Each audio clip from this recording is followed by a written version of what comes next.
ನಮಸ್ತೆ. ಇದು ಗುರುವಾರದ ಸಂಜೆ ವ್ಲಾಗ್ ಆಗಿರತ್ತೆ. ಇನ್ನು ಆರ್ನಿ ಕಲೆಕ್ಷನ್‌ದು ಕೆಲವೊಂದು ಪಾರ್ಸೆಲ್ಸ್ ಎಲ್ಲ ಇತ್ತು. ಎಲ್ಲ ಪ್ಯಾಕ್ ಮಾಡಿ ಇಟ್ಟಿದ್ವಿ. ಸಂಜೆ ಕೊರಿಯರ್ ಅವ್ರು ಬಂದು ಅದನ್ನೆಲ್ಲ ತಗೊಂಡೋದ್ರು. ಸೊ ಕ್ಲೀನ್ ಆಗಿ ಕೌಂಟ್ ಮಾಡಿ ಎಲ್ಲ ಕೊಟ್ಟು ಕಳಿಸ್ಬಿಡ್ತೀನಿ ನಾನು. ಅವತ್ತಿಂದ ಅವತ್ತು ನಾನು ಡಿಸ್ಪ್ಯಾಚ್ ಮಾಡಕ್ಕೆ ಟ್ರೈ ಮಾಡ್ತಾನೆ ಇರ್ತೀನಿ. ಬಟ್ ಕೆಲವೊಂದು ಮಿಸ್ ಆಗೋಗ್ಬಿಡತ್ತೆ. ಅದಾದ್ಮೇಲೆ ಈವ್ನಿಂಗ್ ಏನಾದ್ರು ಸ್ನಾಕ್ಸ್ ಮಾಡೋಣ ಅಂತ ಹೇಳಿ ನಾನು ಕಡಲೆ ಬೀಜದಿಂದ ಸಲಾಡ್ ಮಾಡ್ಕೊಳ್ಳೋಣ ಅಂದ್ಬಿಟ್ಟು ಕಡಲೆ ಬೀಜನ ಸುಮಾರು 1 ಅವರ್ ಮುಂಚೆನೆ ನಾನು ನೆನೆಸಿಟ್ಟಿದ್ದೆ. ಈಗ ಇದನ್ನ ನಾನು ಉಪ್ಪು ಹಾಕಿ ಸ್ವಲ್ಪ ಸ್ಟೀಮ್ ಮಾಡ್ಕೊಂತಾ ಇದೀನಿ. ನಮಗೆ ಸ್ಟೀಮ್ ಮಾಡ್ಕೊಳಕ್ ಆಗ್ಲಿಲ್ಲ ಅಂತಂದ್ರೆ ನಾರ್ಮಲ್ ಆಗಿ ನಾವು ಬೇಯಿಸ್ಕೊಬಹುದು ಇದನ್ನ. ಇದಕ್ಕೆ ನಾನು ಸೌತೆಕಾಯಿ, ಈರುಳ್ಳಿ, ಟೊಮೊಟೊ ಮತ್ತೆ ಕೊತ್ತಂಬರಿ ಸೊಪ್ಪನ್ನ ಸಣ್ಣದಾಗಿ ಹೆಚ್ಚಿಟ್ಕೊಂಡಿದೀನಿ.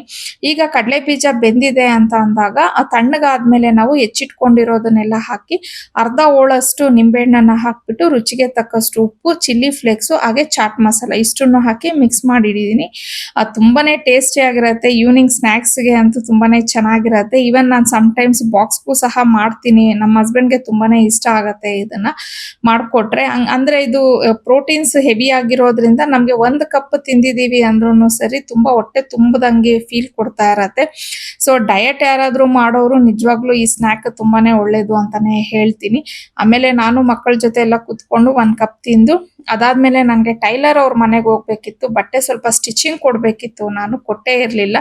ಸರಿ ಇವತ್ತು ಸ್ವಲ್ಪ ಫ್ರೀ ಮಾಡ್ಕೊಂಡಿದ್ದೆ. ಹೋಗಿ ಅವ್ರ ಮನೆಗೆ ಸ್ಟಿಚಿಂಗ್ ಕೊಟ್ಟು ಬರೋಣ ಅಂತ ಹೇಳಿ ಹೋದೆ. ಇವತ್ತಿಗೆ ನನ್ನ ವ್ಲಾಗ್ ಮುಗೀತು. Thank you for watching. See you in the next vlog. Bye.